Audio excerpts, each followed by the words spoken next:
decided to share this, this presentation with you tonight. So just a reminder, this is recorded, and you can always chat to me during the presentation once I'm done with my introduction, and we'll make sure that all questions get answered by the end. I was just going to lead off a little bit with sharing. I did a town hall back in November, and we talked about where we were with our mitigations and everything that's gone on. And I thought I would just sort of pull those slides back and update them a little bit. So what are some of the impacts been on Montgomery with coronavirus? Well, we've been in session, meaning live on campus, 58 days. About an additional month's worth of additional time beyond that we've been in remote learning. And over that time, we've had 5 positive events, meaning 5 times when we've had the presence of the virus known on campus. That's resulted in quarantines 4 times based on how we assessed what was needed. And then we also monitored some cohorts, meaning that we saw that there was a household relationship or something there that we wanted to make sure was safe. We've also had other cases. So sometimes over the breaks, we've had 5 additional staff and 6 additional students to our knowledge who have tested positive. And of course, our first thought for community members always is that they get better quickly, that they have the support that they need. Kim Baggio has been amazing as our school nurse, but also supporting folks outside of school. So, you know, I don't know where that puts us relative to other communities, but I'm very, very proud of our ability to recognize these events and to give support. Currently, we do have 1 grade cohort quarantined. They're set to return on the 19th of February, and our other 9 grade cohorts are on campus. Altogether, this is kind of back of the envelope math, but we have had over 11,400 days of individual attendance, students being able to be on campus, and that's something we can all be really proud of. How have we accomplished that? We have layers of mitigation. Sometimes we talk about it as a Swiss cheese, all different pieces that come together, and you make sure that the virus is met at one of those levels. Some are stronger than others, but they all come together to form our mitigation. So we have our daily screenings that all families participate in. We have our distancing policies. We have cleaning. We in addition to our night cleaning, we've added a day cleaning service, which we've had throughout the year. Masking. Many of our teachers now are double masking, making sure there's no gaps that come through in their masks. A lot of hand hygiene and training with our students about how to stay safe and be on top of things. Monitoring airflow, keeping windows cracked, even in the winter, sending home those notices about don't be afraid to wear a hat in school, which is a little different than years past. And of course, quarantine and monitoring, which is a mitigation in and of itself when the virus is present on campus, to move suspected exposed cohorts off campus to give it a chance to make sure that the links in the chain can't continue. And coming soon, and the purpose and focus of tonight, vaccines, which we really believe will be another layer of mitigation. And we are taking the stance that we're encouraging everyone who, you know, with your physician, you feel that it's a good path for you from a health perspective. We really want to encourage as much as possible, because you'll hear tonight about developing variants and other challenges that we have. So the vaccines we think are going to help in a lot of ways. So with that, the least educated person around this, all this that we're experiencing, is going to give the floor to Kim Baggio, and she's going to take us through with an introduction of our panelists. Thanks, Tom. So I'd like to welcome the 3 members of our medical advisory group who are here tonight, and they're going to be here to help explain all of our COVID questions. So I'd like to welcome Brad Dyer. He's our community pediatrician who founded All Star Pediatrics in 1993. He's our Montgomery school consulting physician, and his practice takes care of many of the families that go to Montgomery. Saroj Ramdas is a past parent of Enan and Sid and current Montgomery board member. She's a GSK fellow and director of CMC Biopharm Regulatory Advocacy Strategy and Policy at GlaxoSmithKline. She has 22 years in drug product development and manufacturing. And Dr. Amy Chang, who is a current parent of Penny, who's in 1st grade. Both her and her husband, Jerry Lee, sit on our medical advisory group. Dr. Chang is an infectious disease doctor at the Wilmington VA Hospital and Chester County Hospital. Next slide, please.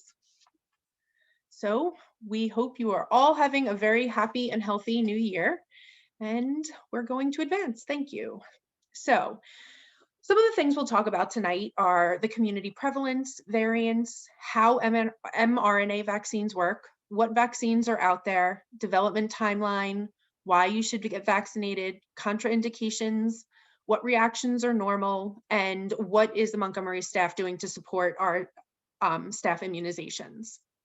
At the end, there should be some time for some questions and answers. So just if you have any questions, please submit those to Tom now. Next slide. So every Friday, Chester County puts out the numbers in our community. So this was updated as of Friday. And as you can see, we're doing really well. Our numbers are starting to go down. There was a little uptick in positivity, but when you look at it, you can see that there are many 4,000, 3,000 less tests, but those PCR test count was still going down, so that those positive numbers are going down. Not as many people were tested, so that's a good thing, but that did bump that positivity up. So these are just some numbers we track and monitor, and we see where we're going and if we need to add any mitigations based on our community. Next slide, please. So now I'd like to pass this off to Saroj, who's going to speak more about what an mRNA vaccine is. Thank you. Thanks, Kim. Hi, everyone. I want to just share with you just a very high level information on what is an mRNA vaccine. I think everyone on the call is familiar and heard many times the S protein, the spike protein. We know what the coronavirus looks like. I think many folks dressed up as a coronavirus particle for Halloween. And so we're focusing on what those red spikes are that you see in the depiction of the protein, of the virus particle. And so what I'd like to go through is just give you a high level of what an mRNA vaccine is and how it's working in your body, because there are a lot of questions, because this is a newer modality when it comes to the type of vaccines we've generally had in the commercial space. So when we talk about an mRNA vaccine, I use an analogy of my husband and I putting together an IKEA shelf and thinking about the directions we get, the images you get to put the shelf together, or the Swedish that is written in. And then what I tend to do is translate that into some verbal directions that he then uses to put together to make the shelf. And so keep that kind of in your mind as we walk through what the mRNA vaccine is and how it works. So you can look at the LNP particle here, and I can't use my pointer, but you see a circular ring with a squiggly line in the middle, the blue squiggly line. So the circular ring, think of it as the shell of a basketball. It's a lipid bilayer. Lipid bilayers are naturally occurring in the cells in our bodies. It's not a foreign type of component that's used in the formulation of these types of vaccines. What that does is allow you to have an internal area that can support the actual strand of amino acids that's your mRNA, or messenger RNA. And that's what stabilizes that mRNA so that it can be injected into the human body. Once it gets into our cells, that mRNA, think of it as the instructions that I talked about for the IKEA shelf. That strand is the instructions to make the spike protein, the red protein you see on that cell. So the cell picks up that mRNA, and the cell is me. It's translating that mRNA information into how to make the protein. And then that gets translated in the cell, and then the cell makes the actual S protein, which would be, in our analogy, the shelves being made. So what the vaccine is actually instructions that will tell our bodies to be the factories to make the proteins that will be acting as the antigen to really drive that immune response that you've heard about within the human body. So what is that human response? You have three different pathways at a high level that you can think about. Number one is the neutralizing antibodies that could be generated to that S protein. So once your body has made that protein, you see them sitting on the outside of your cells. Your body detects it as a foreign particle in your body and triggers that immune response. So you could have neutralizing antibodies that kind of attach and block those S protein from then being able to, in a real virus particle, to infect within the body. You can also have the cell-mediated immunity, where you have your killer T cells, your memory B cells.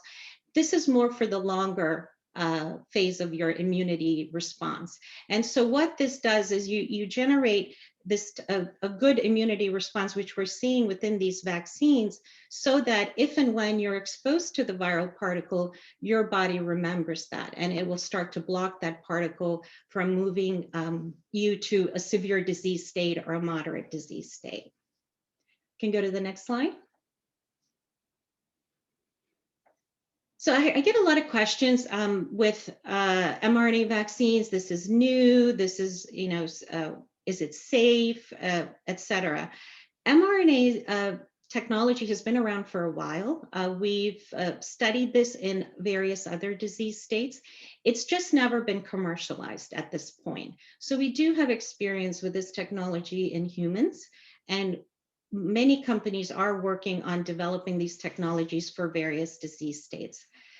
The other aspect to think about is the natural cell within our bodies contains hundreds and thousands of, greater than 200,000 cellular mRNA floating around in the cytoplasm of your nucleus.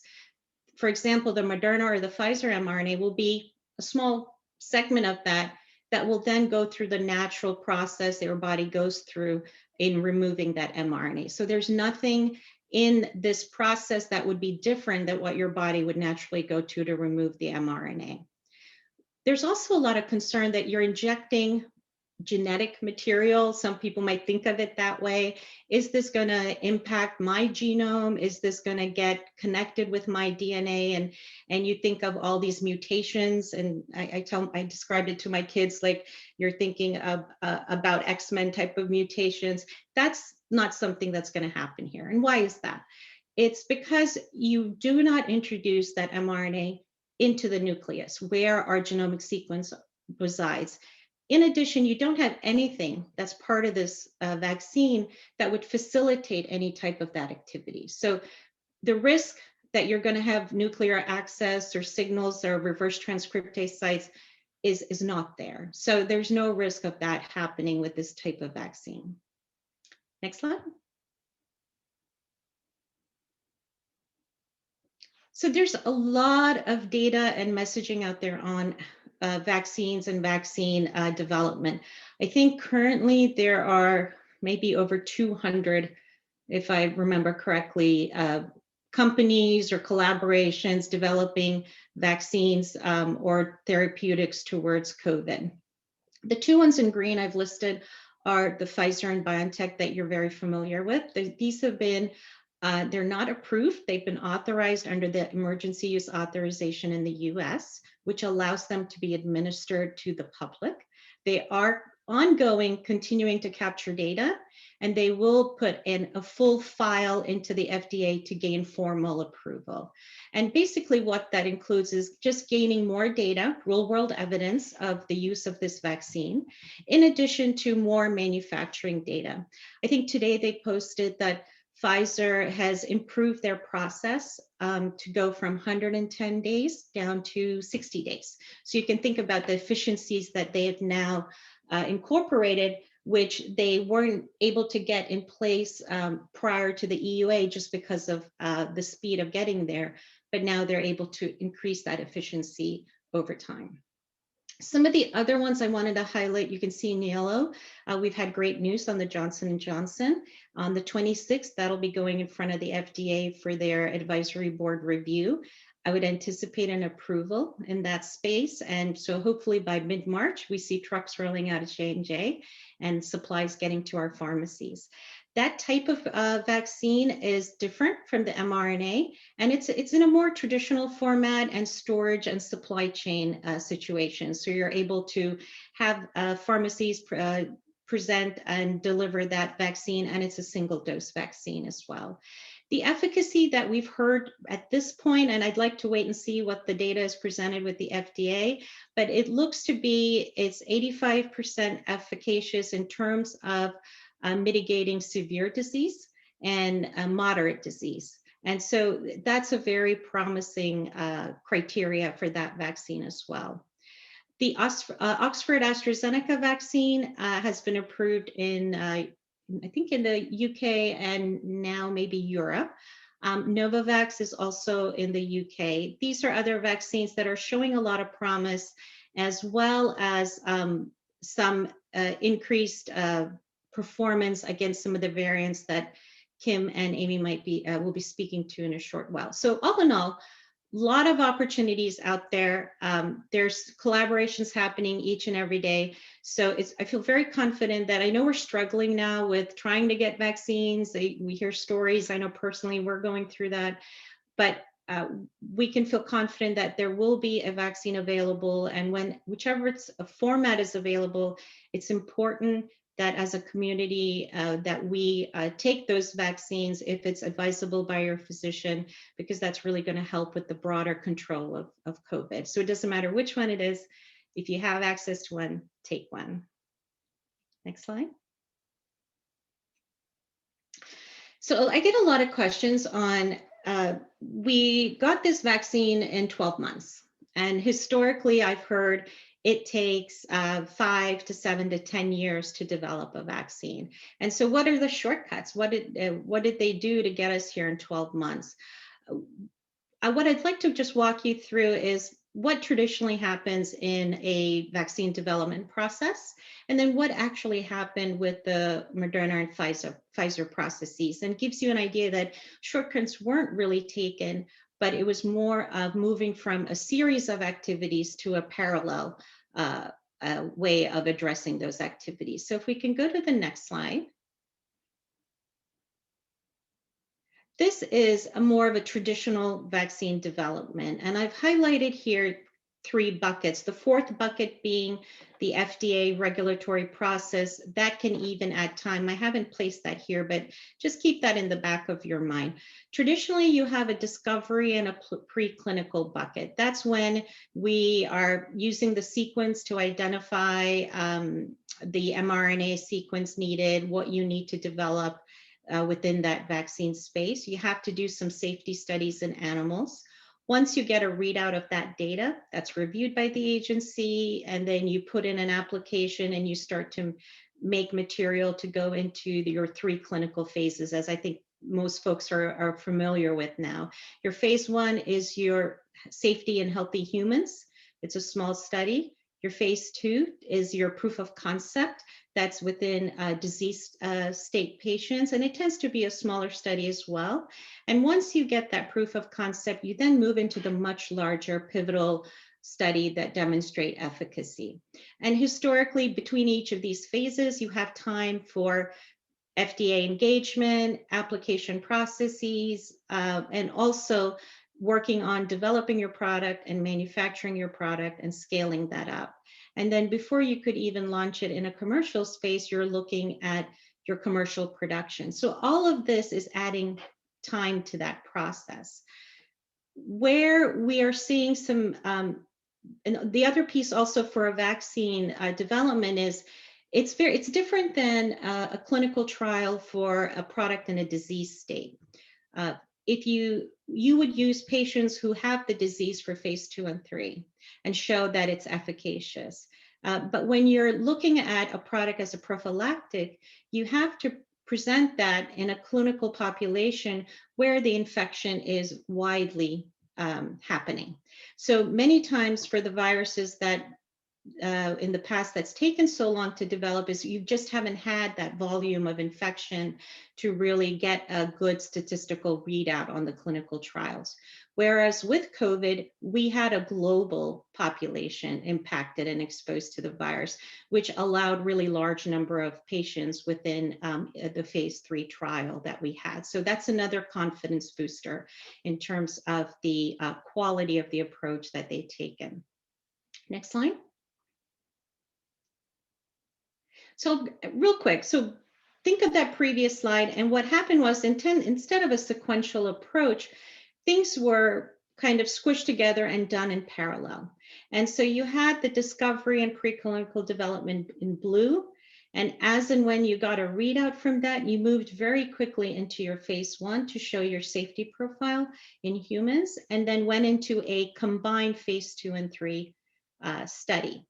In addition, your review cycles with the agency were much shorter. They were very much partnering, FDA was partnering to be able to review the data and provide you with opportunities to progress that development. In addition, your manufacturing was done at risk, and in risk meaning not quality or safety, but business risk.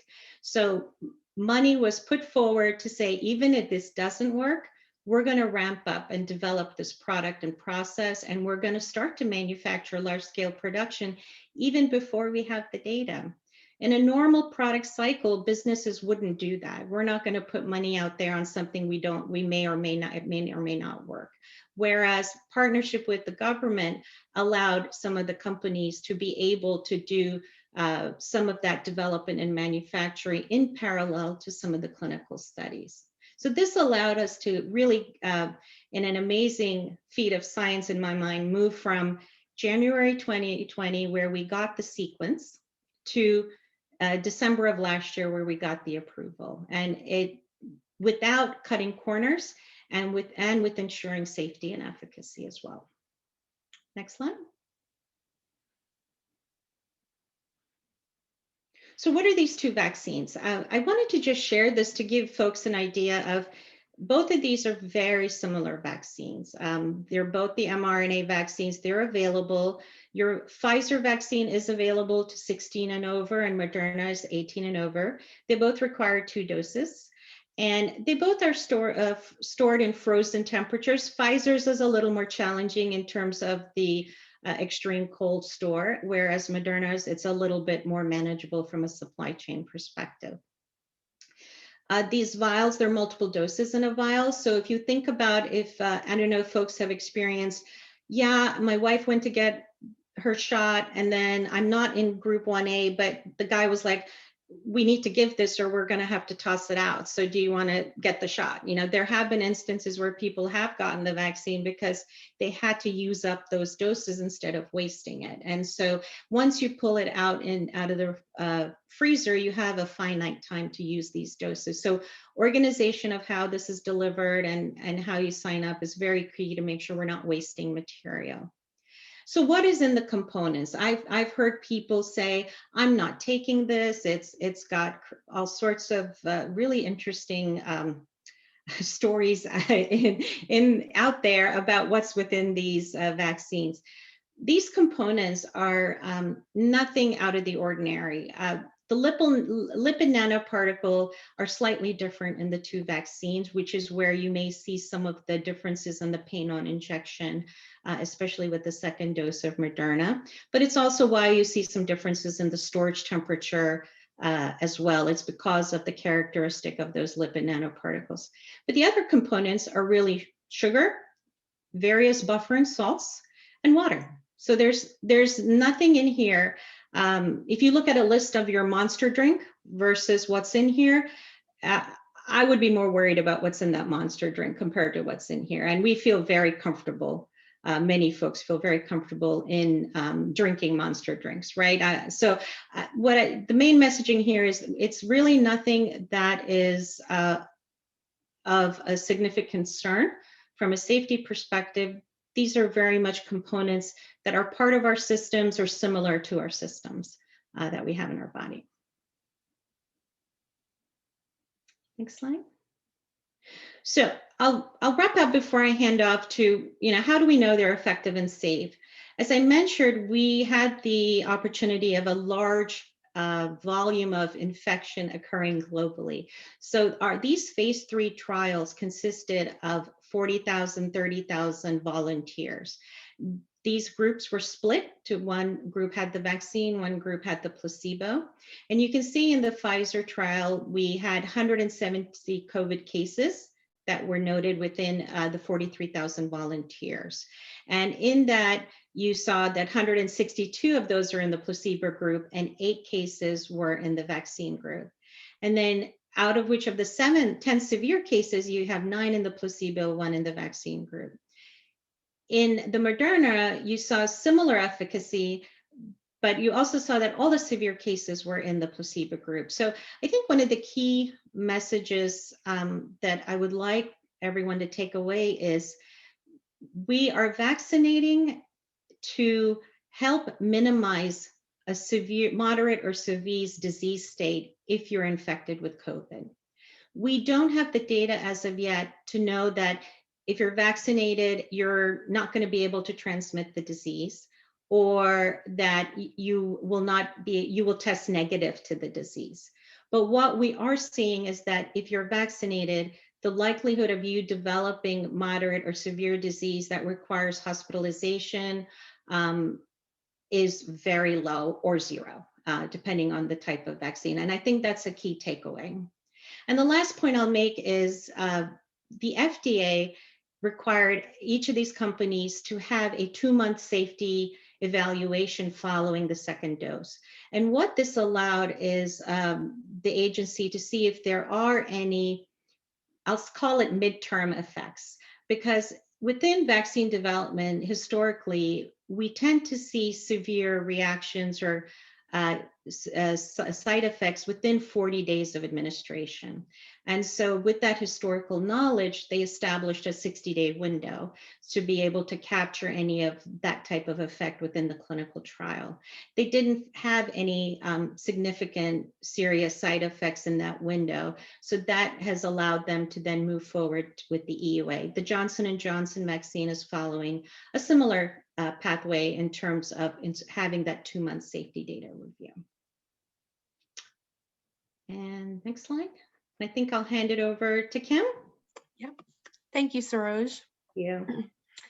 So I'd like to just touch on some of the variants that are out there that we're all hearing about. Just so you guys know, variants, they're going to be there. It's going to continue to mutate. But being vaccinated will help to decrease the amount of variants that are out there, because it will help to prevent mutations, because each time a virus goes from person to person, it has the chance to mutate. So it's really important that when we talk about variants, yes, we are still researching whether the vaccines are still efficacious. However, they are showing that they confer protection and that they will limit that severity of the disease. So we do know that there are some out there. There's the one in the UK, which has been confirmed in Pennsylvania. There's the South African. There's a Nigerian one we haven't heard as much about recently.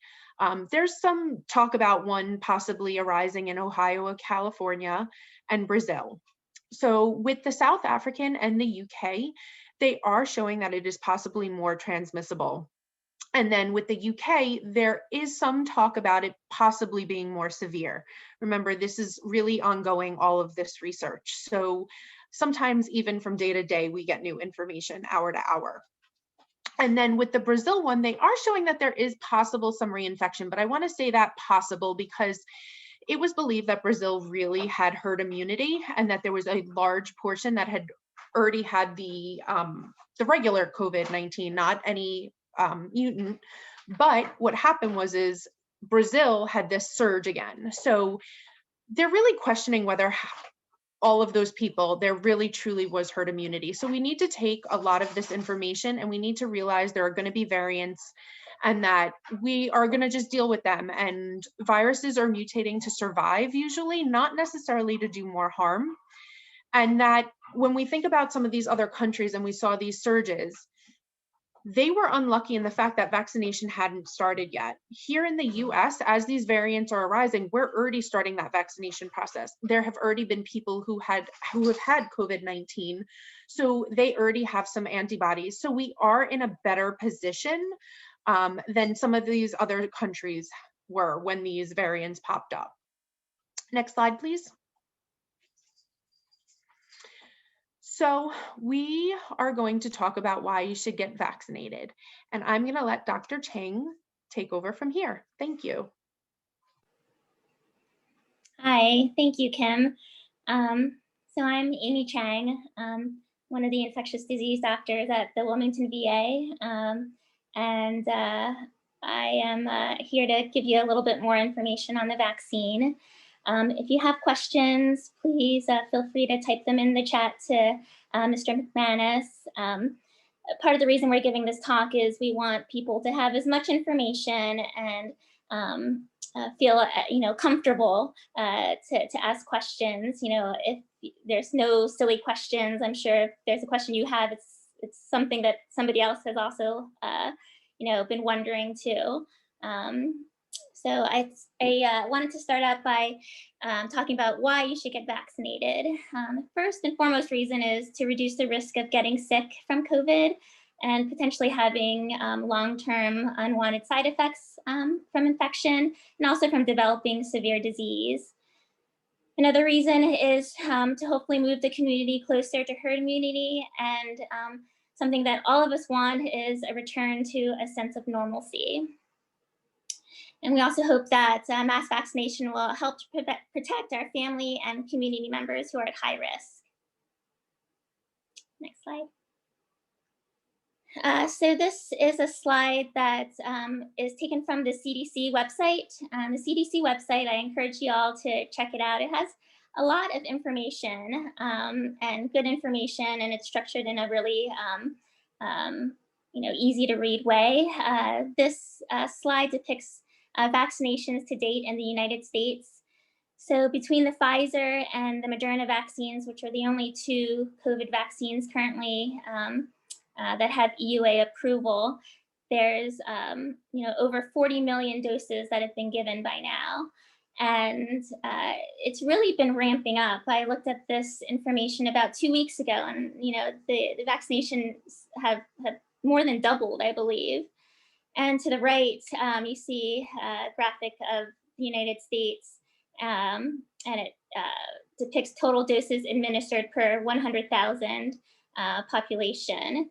And 2 weeks ago, it was mostly all light blue, and now it's like navy to dark blue, which is really encouraging. You can really tell that vaccinations have been ramping up. Unfortunately, I think demand still is outstripping supply, but hopefully, as Saroj mentioned, in the next month or two, as production further ramps up and we have new vaccines on the horizon, hopefully that imbalance will be corrected. So contraindications to vaccination, there really aren't a lot. The only contraindication to these vaccines is known allergy to vaccine components, in particular polyethylene glycol or its relative polysorbate. Another contraindication would be if you had an allergic reaction to the first dose within 4 hours of immunization, and that would be a contraindication to receiving the second dose.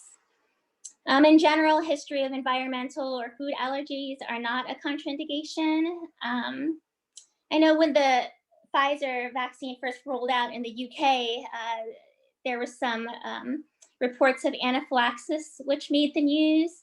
But so far now, with millions of vaccine doses already given, the rate of anaphylaxis is really small. So 0.00025% to 0.0011%.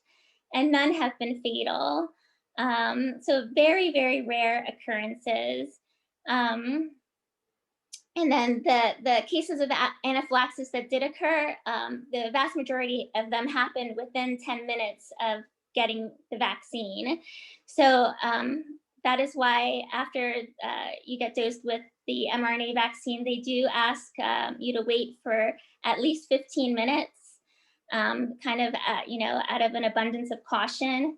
And all centers that offer vaccine are equipped to deal with anaphylaxis. If you do have a history of anaphylaxis to something else like peanuts or eggs, or you have to carry an EpiPen for a history of allergy, they will likely ask you to wait for 30 minutes. And again, this is just out of an abundance of caution. But again, it's a very, very rare occurrence. So next question I get asked a lot in terms of vaccination is, what are the side effects? And this is a completely normal question. It's, after looking at the efficacy data and seeing that, these vaccines are 95% effective, that's great, but how am I going to feel after I get vaccinated? So this slide has the Moderna and Pfizer side effect profiles in the middle, and they're flanked by two very common vaccinations that are given.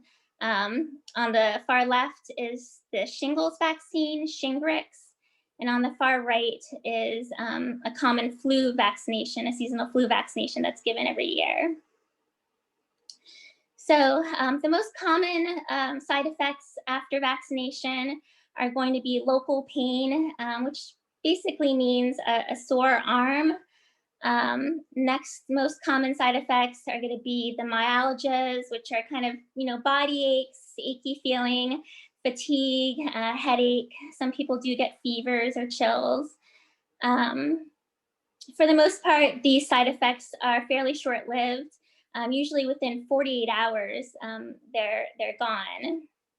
And again, the side effects compared to actually contracting COVID, I would take these side effects any day. And, to be honest, I think sometimes side effects get a bad rap.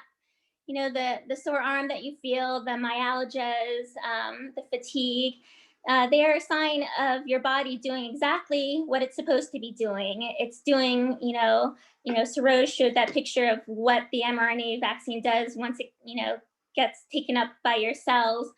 The side effects are a manifestation of, that mRNA, cased in that lipid, bilayer, tickling your immune system enough that it's creating a robust immune system, a robust immune response.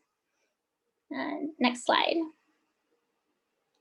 So what should you do if you do have these potential side effects? So the CDC recommends that Tylenol and ibuprofen are okay to take after vaccination to help manage symptoms such as injection site pain, soreness, fever. However, they do not recommend taking any of these drugs before vaccination, as they could potentially blunt your body's immune response to the vaccine. And if you happen to be pregnant, Tylenol or acetaminophen should be used instead of ibuprofen. And as for my experience, after my vaccination, about like 5-6 hours afterwards, I started developing a sore arm. It's sore enough that I didn't want to sleep on it that night. But the next day, I did wake up with some body aches, fatigue, a little bit of a headache. I tried to kind of just stick through it. But by mid-afternoon, I did take 2 extra strength Tylenol, and within 2 hours of that, I was fine. And by the next day, I was feeling, back to normal. So the CDC has developed something called vSafe. It's a smartphone tool that provides automated check-ins via text message. And you can sign up for this on the CDC website. If you go to just cdc.gov, I think on the upper right-hand corner, there's a search box. Just type in vSafe, and you should be able to find it that way. And it will send you, basically, it'll send a text to your phone, and with it, there's a link that you can click on, and it'll ask you, like check boxes, like what kind of symptoms you might be having, if any. There's also a box to free text in symptoms if they're not listed. For the first week, I believe they check in daily, and then after that, it's once a week. And it will also give you a text reminder about receiving your second dose. Again, it is not an app. Don't look for it in the App Store. Initially, I thought it was an app, and I went to the Apple App Store. And when I typed in Be Safe, I got a lot of weird things pop up, like some of them not in English. So do not download anything. Again, it's just something that signs you up for text messages. So another question I get asked is, how long does immunity last, and will these vaccines work against these new variants? I think Saroj and Kim touched upon this a little bit. So at this time, the durability of immunity from the current mRNA vaccines is unknown. I think the hope is that they will last at least a year. But with these new variants, things are a little up in the air and studies are still ongoing. At this time, though, it appears that vaccines should be effective against the UK variant. As far as the South African and the Brazil variant, again, they're still looking at that data. Another common question is, I'm pregnant or breastfeeding. Am I eligible to receive either the Moderna or Pfizer vaccines? So pregnant and breastfeeding women were excluded from both the Pfizer and the Moderna trials. So there's limited data regarding their safety. However, there's no theoretical reason why an mRNA vaccine would be harmful to a mother during pregnancy or to a developing fetus or breastfeeding infant.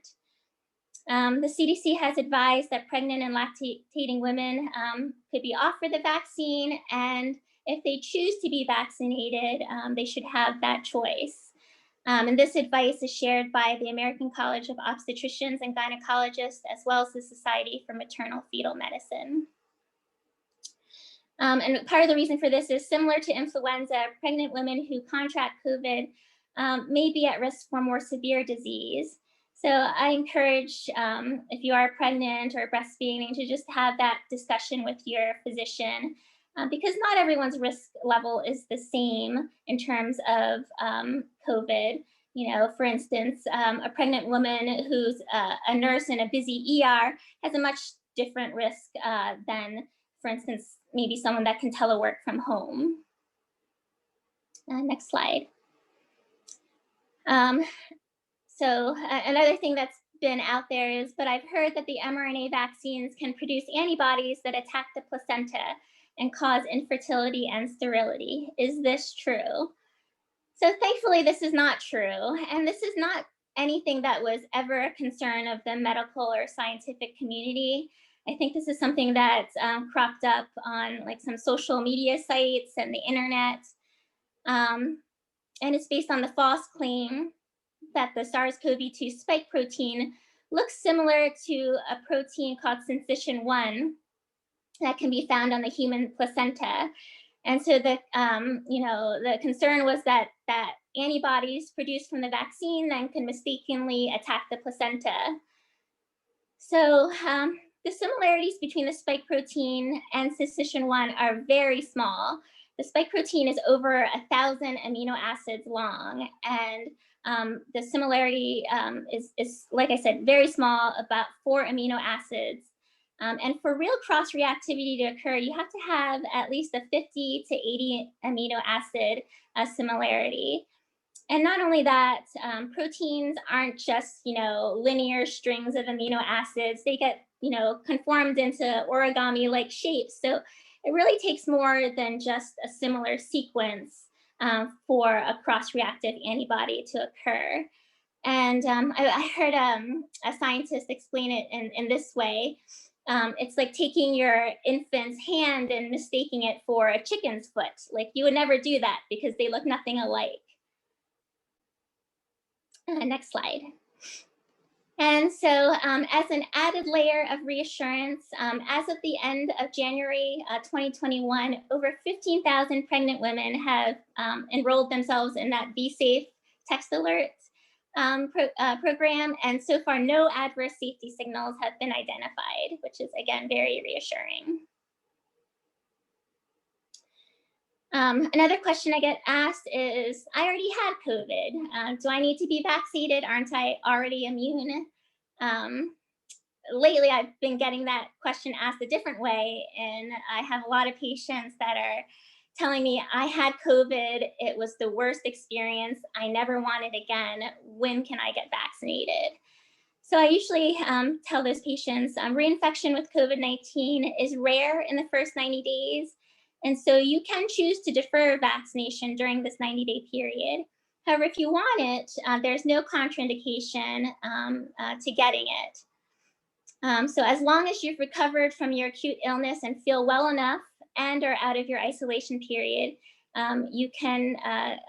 you're eligible to receive one of the currently available vaccines. The only caveats to that is if you were treated with a monoclonal antibody, such as the one by Eli Lilly or Regeneron, or if you're treated with convalescent plasma. And if you had any of these treatments, it's recommended that you wait at least 90 days prior to vaccination, as these antibodies could still be present in your system and may interfere with the vaccine response. All right, so we've convinced you and you've decided to get vaccinated. Is there anything that you need to do to prepare?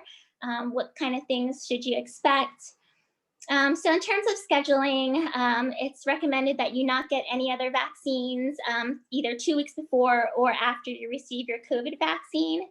There are exceptions, like if you step on a nail or cut yourself and you go to the ER and they need to give you a tetanus booster, that's okay. These are just kind of, general recommendations. Also, in terms of scheduling, with the side effect profile, I probably wouldn't schedule a vaccination right before, you need to do like a big presentation at work or anything like that, just in case you do need to take it easy for a day or even take a day off. The next piece of advice is to wear a short sleeve or sleeveless shirt to your appointment. And this sometimes gets overlooked because it is, the freezing cold of winter. But wearing a short sleeve or a sleeveless shirt really helps your vaccinator a lot. I see some people kind of just pulling down the neckline of their shirt, which is okay. But again, you want your vaccinator to be able to see your whole arm so they are able to put the vaccine in the most optimal place. When you go to vaccination, to get your vaccination, you will more than likely receive an information sheet along with a consent form. This is completely normal. And again, you will be required to stay for either a 15 or a 30-minute observation period, depending on your allergy history. Okay, so yay, you did it. After vaccination, you will get a vaccination card. All of the ones that I've seen look like this. It'll list your first dose, and then they'll ask you to bring the card to your second dose, and they'll record your second dose. These things can get misplaced, so it's recommended that you take your phone and maybe snap a picture of it so you have a record of it as a backup. And then while you're doing that, don't forget to take that popular vaccine selfie and sign up for Be Safe. So something that I've observed at the VA, we started out with the Moderna vaccination for our vets and staff, and we noticed that patients were, having the normal side effects, some arm pain, some fatigue, and then, like I said, usually within 24 or 48 hours, they were feeling back to their normal selves. But then sometimes like a week to 10 days after, they would notice that where they got the vaccination, it was getting red again. And some people have reported some like itching and warmth. So I looked into the Moderna study, and this was described in 0.8% of participants after the first dose and 0.2% after the second dose. All of them self-resolved with symptomatic treatments, antihistamines, Tylenol, ice, but most importantly, they were not a contraindication to receiving the second dose. Thank you, Dr. Chang. I'm gonna now welcome Dr. Dyer to kind of go over some of the stuff he's seeing in his practice.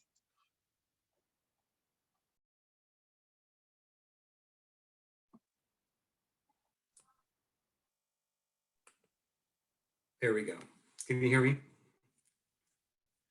Great. I'm going to start off by saying that I've been the physician advisor to the Montgomery School for over 20 years, I was thinking earlier today, and usually it amounts to signing off on a few standing orders for the school nurse, and then I don't hear about anything from the school for the rest of the year because they always get excellent people. But this year has been quite different, and I just wanted to point out what a pleasure it's been to work with the Health Advisory Group.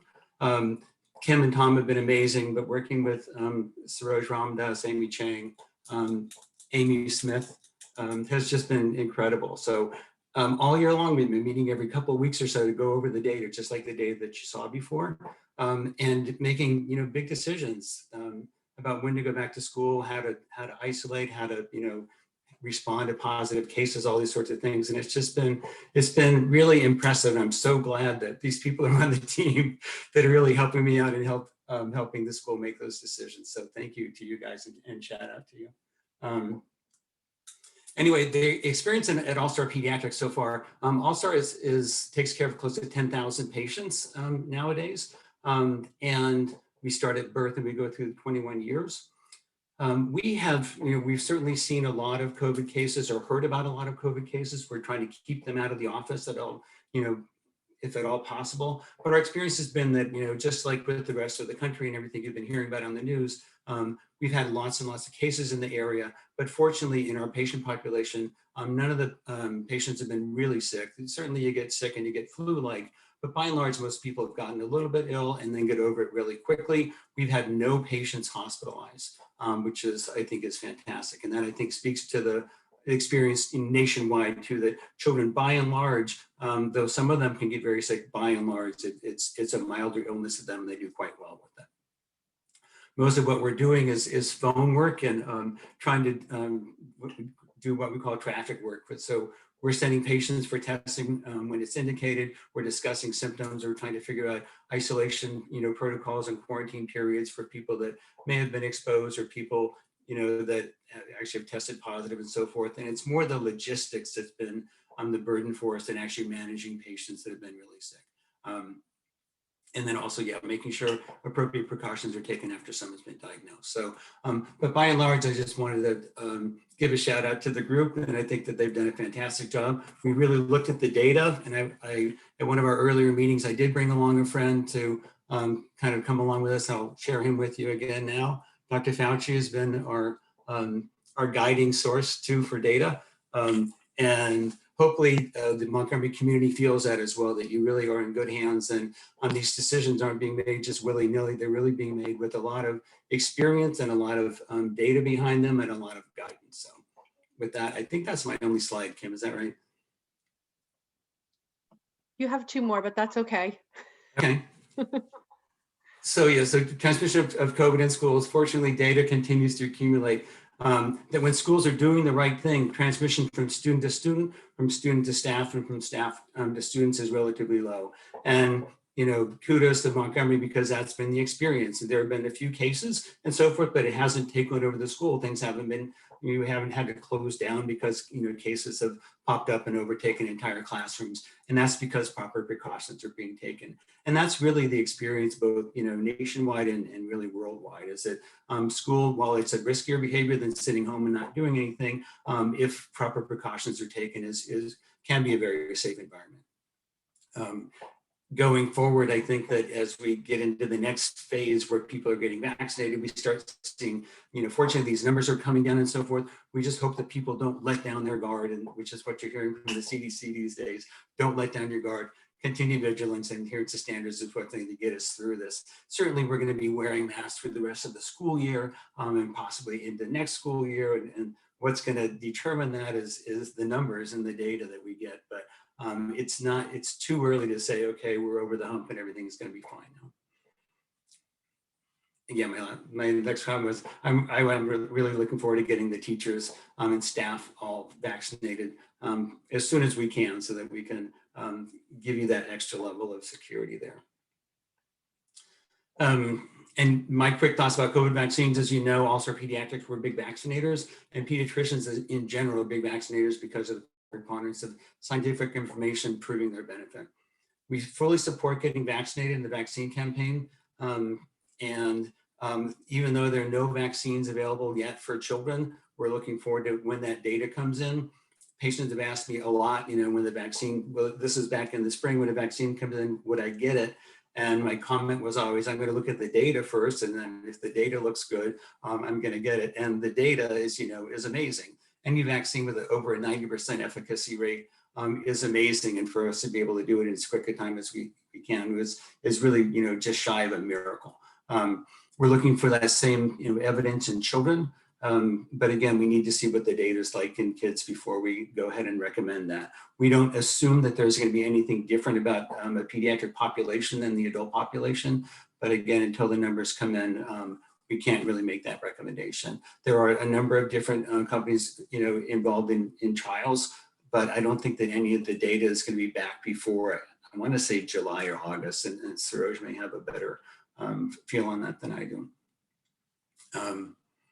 Yeah, and our practice, I think like a lot of other places, we have vaccine on order and we're ready to give it as soon as we can get it, following guidelines, and we do, take kids over 18. But again, we have no idea when that's coming in, and it's no time soon as far as we can tell.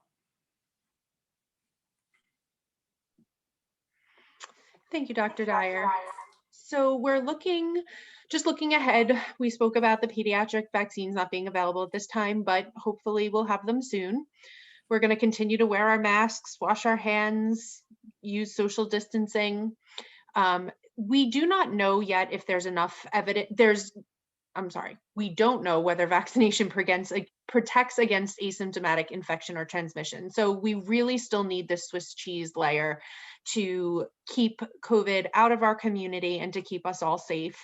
And we're also awaiting guidance on whether vaccination will reduce or eliminate the need to quarantine when you are exposed as a close contact. So there is some information we're still waiting for. Next slide, please. I wanted to just touch briefly. We are constantly planning for our staff to get vaccinated. We're working out different schedules, and we just can't wait for the day that happens. Chester County's really been working with the schools and is really trying to get us those vaccines. So hopefully our teachers and staff will be vaccinated shortly. Next slide. So just some questions that have come up. I think we've kind of covered some of the long-term health impacts. There aren't any. Serious adverse effects, there really aren't any. How long does the immunity last? We're still looking into. Should you be waiting for another vaccine or when there's more data? I think the data is out there and has shown that this vaccine is effective, or these vaccines are effective, and we shouldn't wait to get that. The sooner we can get vaccinated, the faster we can get back to normal, the less variants that'll be popping up. So there's a lot of benefits to being vaccinated at this point. We spoke about the variants and the impact on the vaccine. Luckily, it really looks like these vaccines are still helping. Even if they're not as effective, they are definitely helping to prevent severe disease. If you've had a reaction to any of the flu or pneumonia or shingles vaccines, I'll let Dr. Chang speak about that, but it really doesn't seem to be a contraindication. I don't know if you just want to touch on any of these other questions, anybody on the panel?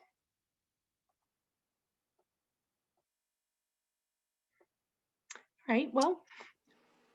Sorry. I'm gonna say, yeah, if you've had a past reaction to a vaccine, depending on what your reaction was, it's really not a contraindication. They may ask you to wait for a 30-minute observation period. But if there are serious concerns, if you did have a serious reaction to a separate vaccine, you might want to speak to your doctor or allergist about it. As far as is it safe if I've had a prior blood clot, there's been no association between the mRNA vaccines and blood clots. Some people do take blood thinners like aspirin or Coumadin. It is safe to get those vaccines. You might just have have to hold a little more pressure after you get your dose. How many weeks between vaccine doses? For the Pfizer dose, it's 3 weeks. For the Moderna, it's 4 weeks. But things do come up. we've had a couple of patients, have a COVID exposure, so they're in quarantine, so they missed their second dose. So CDC recommends then that as long as the second dose is given within 42 days, that's okay. So can you still transmit the virus to others after vaccination? Yeah, like you said, the data is still out. I think, everybody in the medical community is optimistic that transmission, will be decreased. But again, we are still waiting for, the hard data on that.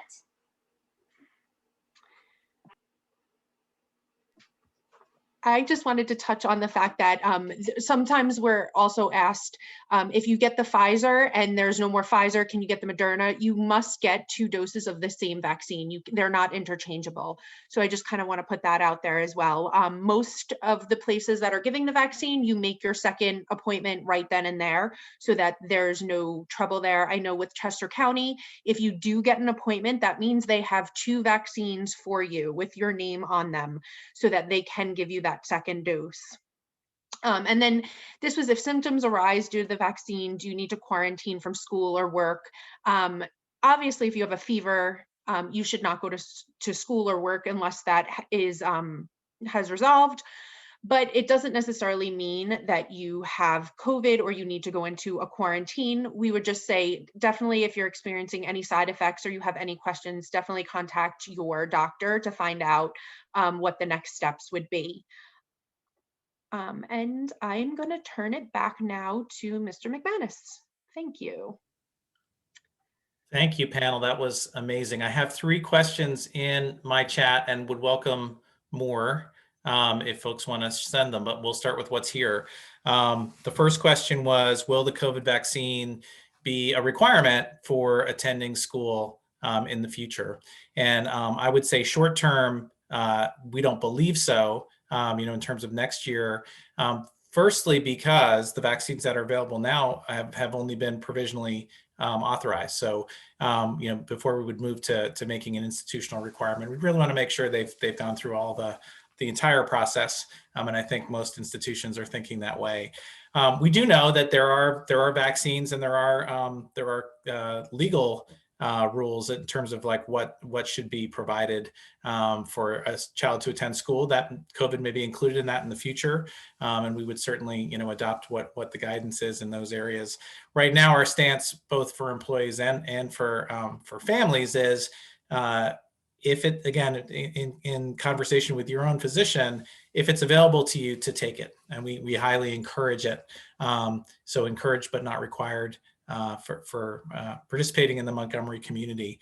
A related question, which I think we sort of touched on, was what is the timeline for our kids for the under 16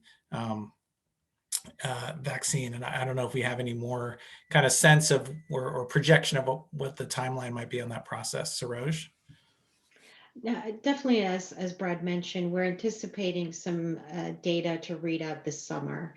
And so following that, if you extrapolate data sometime July, August, if it's positive, which we expect to, hopefully expect it to be, that might go through an emergency use authorization process as well. So potentially in the fall, we would have a pediatric dose available for vaccination. Again, issues that could come up will be manufacturing supply, manufacturing for adult doses, pediatric doses. These are all items that could impact timelines, but rest assured, various trials are ongoing at this time. And if we get some positive readouts, I know there will be a big push to make that available as soon as possible. But I would expect really more of a robust vaccination in the fall of this year, early fall of this year. If Brad, you would agree with that, or from what you know. Great. This one's a little more technical, and I hope I pronounce it right. But one of the questions was about a known thimerosal allergy, which I guess is a preservative in vaccines. And so wondering how to find out, A, if it's present, and kind of generally how to know what's present in these vaccines if you think you might have an allergy to something inside. Well, I think Sarosh had listed the vaccine ingredients, and there is no thimerosal in these products. One of the things that you've heard on the news a lot is just the cold chain requirements. So that the way that they're preserving the vaccine is by freezing it to really super cold temperatures and then shipping it at those cold temperatures and so forth, and thawing it right before use. So there are no preservatives contained in the mRNA vaccines. Now, the other vaccines that are coming down the pike, we'll have to see what the ingredients are, but the two that are out there do not contain thimerosal. What would be the best resource as vaccines come out to find out what's in them? So I've in the slides, I've listed a link, I think, in where I have the components that'll take you to the FDA advisory board resource where they've made public information that was shared during the FDA discussions. And that should have some information on component listing. When the product is approved, the labeling will contain information. And Brad was exactly right. Neither of these have thimerosal. And that's actually also one of the reasons why when the product is thawed for use, they have to use all these doses in a very finite amount of time so you don't have contamination, microbial contamination. So these viruses would not have thimerosal to cause an allergic reaction. But I would reference the FDA advisory board at this time for the EUA products. And those slides actually can be found through those links, I think, on the slides that we have. I believe the CDC website also has the full ingredients as well. So You're again, right. CDC website, great resource. Great. A couple more questions have come in. The next question maybe for Kim and me, although Sarosh is also on our COVID task force, which meets on the opposite week to the health advisory. How are the variants impacting our thinking about safety protocols in school? So we are always tracking variants. We're always tracking mitigations, what we can do better. Luckily, we haven't found any holes or gaps. So as far as the variants go, we provide our teachers with surgical level 3 masks, and most of us will double mask, but if not, at least be wearing those surgical masks. Children can do the same thing. I do not recommend N95s in school. I don't recommend it for the teachers, and I don't recommend it for the children. If you're really feeling strongly that you want your child in an N95, please reach out to me and we can talk through it. I can send you links for really good medical grade masks that will protect them against variants. If you want your child to double mask, we can absolutely have them do that. The teachers are doing it, so it shouldn't look strange in any way. But N95s, if you really feel strongly about an N95, I ask that you reach out to me so that we can talk it through. And as far as variants and other mitigations, we continue with the hand washing, the cleaning. There's always just we have the ability that if somebody is traveling somewhere to more of like a hotspot, they can go remote. And we follow the 2-week quarantine if you leave the state. So those are all mitigations we have in place, and we just continue to kind of double down on them. There's really no changing mitigations at this point except adding vaccination.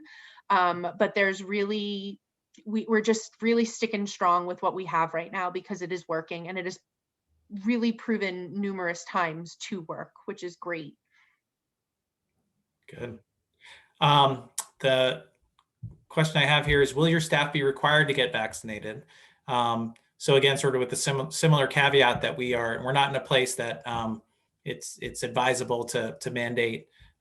We are highly encouraging, and I will tell you that this presentation was given to the faculty and staff a couple of weeks ago. You might have noticed the dates on some of the slides that didn't need to be updated, and we actually found that there were some hesitant folks because there's a lot of misinformation out there. There's also just if you're not following it closely, it's hard to know what this is all about. And so we saw the attitude of some folks switch completely, and so we have a lot of enthusiasm for taking the vaccine, and we're hoping that everyone who has eligibility for it and whose doctor advises will take it.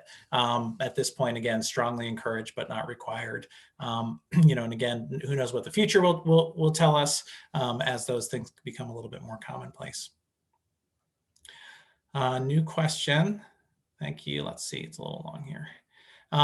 Has there been any further development with regards to what some other countries are doing, where they're trying to vaccinate more of the population by getting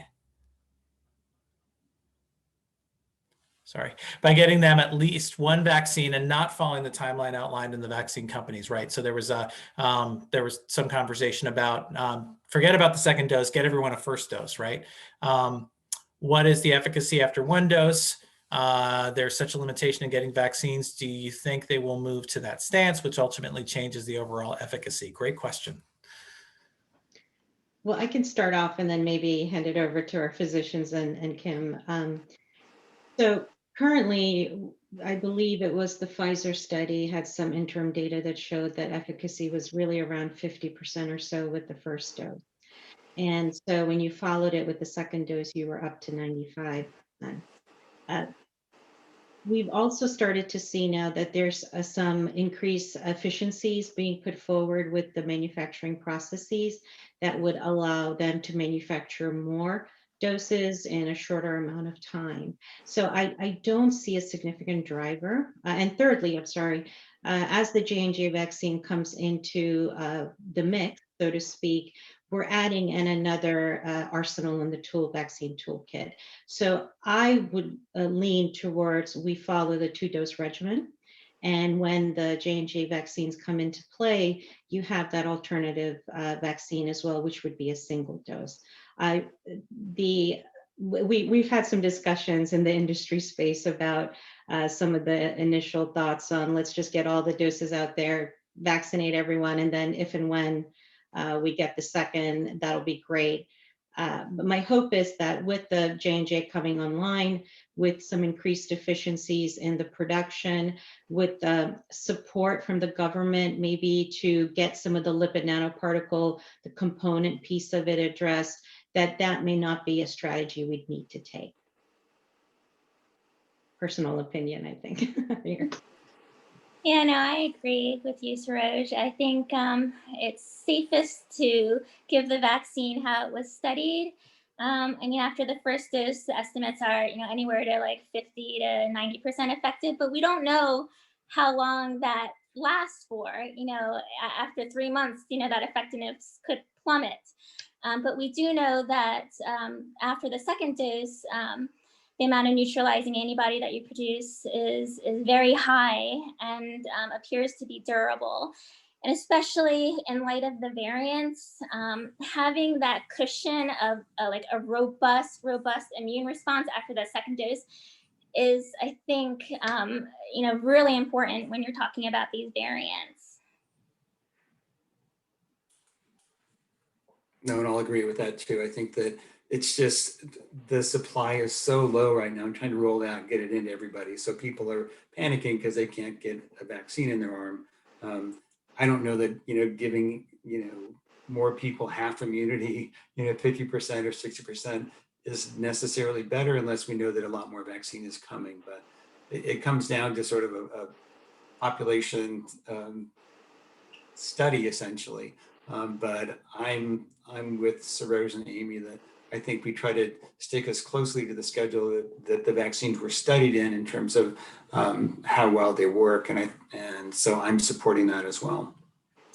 And there's a theoretical concern that if you only have like half immunity, that could actually drive the creation of variants, because these variants form when they replicate. So as their genome replicates, they have mutations. But viruses can't replicate without our machinery. So when they infect us, they use our machinery to kind of replicate.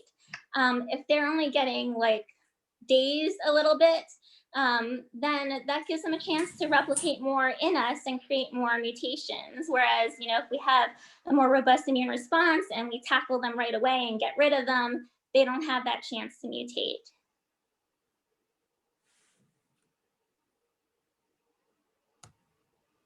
Great. I put out the last call for questions, and unless one pops up in the last minute here, I want to thank you for the questions. Terrific questions tonight, and of course, amazing answers. I'm really proud to work with this team, and glad that you're with us for the kids and for the school community. This is a real treat. So those of you that were able to get on and hopefully you found it educational and useful. When we do send out the video link, please share it with family members and let other folks know to watch it. Particularly if you're standing somewhere and they say, "Well, I'm really not sure." You can say, "Well, I have some information," right? And we, of course, we're resources for you if you ever want to connect with any one of us as well. I'm sure we'd be happy to give you more. So thank you for coming out tonight. Thank you to our panel, and happy Tuesday evening to everybody. Thank you. Thank you. Bye-bye.